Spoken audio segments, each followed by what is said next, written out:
Lectura del Santo Evangelio según San Lucas. En aquel tiempo designó el Señor otros 72, y los mandó por delante de dos en dos, a todos los pueblos y lugares a donde pensaba ir él.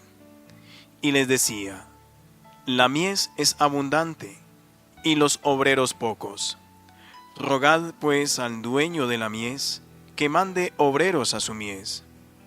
Poneos en camino, mirad que os mando como corderos en medio de lobos. No llevéis talega, ni alforja, ni sandalias, y no os detengáis a saludar a nadie por el camino. Cuando entréis en una casa, decid primero: paz a esta casa. Y si halláis gente de paz, descansará sobre ellos vuestra paz. Si no, volverá a vosotros. Quedaos en la misma casa, comed y bebed de lo que tengan, porque el obrero merece su salario. No andéis cambiando de casa. Si entráis en un pueblo y os reciben bien, comed lo que os pongan, curad a los enfermos que haya, y decid: está cerca de vosotros el reino de Dios. Cuando entréis en un pueblo y no os reciban, salid a la plaza y decid: hasta el polvo de vuestro pueblo que se nos ha pegado a los pies, nos lo sacudimos sobre vosotros. De todos modos, sabed que está cerca el reino de Dios. Os digo que aquel día será más llevadero para Sodoma que para ese pueblo. Los 72 volvieron muy contentos y le dijeron: Señor, hasta los demonios se nos someten en tu nombre.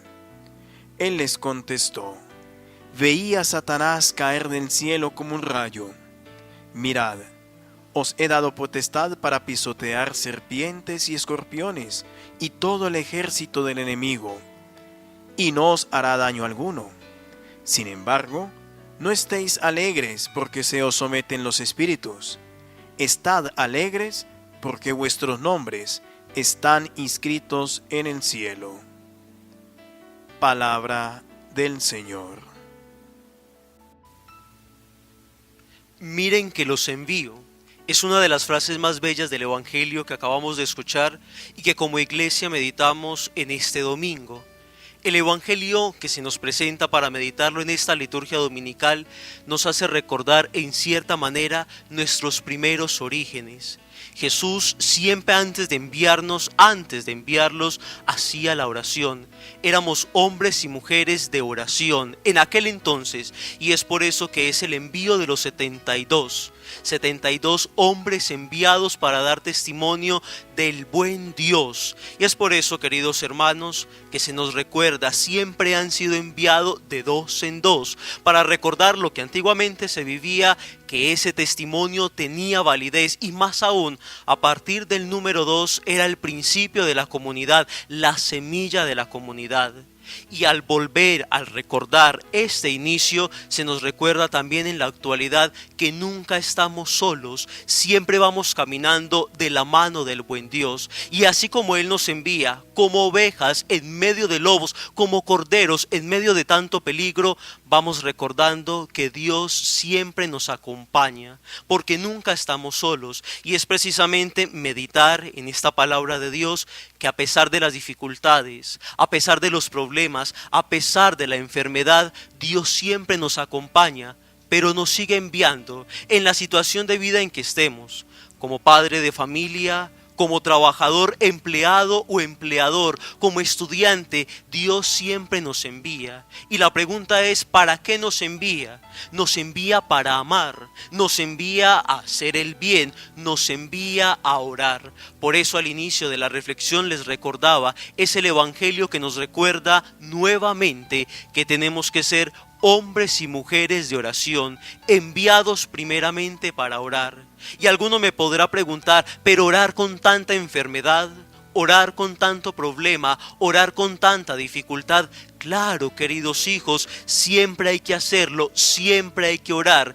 Tanto así que recuerdo una de las frases más bellas de los padres de la iglesia, Tertuliano, que nos decía: la oración es el único poder que el hombre tiene sobre Dios. Primeramente somos enviados para orar, y es por eso, porque la oración es ese diálogo íntimo con Dios, es ese medio por el cual el cielo y la tierra se unen. Dios Padre sale al encuentro de nosotros sus hijos en un diálogo íntimo de amor, el Creador con la criatura. Y siempre, siempre hay que orar en medio de las dificultades, en medio de las tristezas, en medio de los problemas que tengamos. Siempre estamos llamados a orar, y sobre todo, queridos hijos, porque lo que no se consigue de pie se obtiene de rodillas, y es de rodillas ante la presencia de Jesús Eucaristía.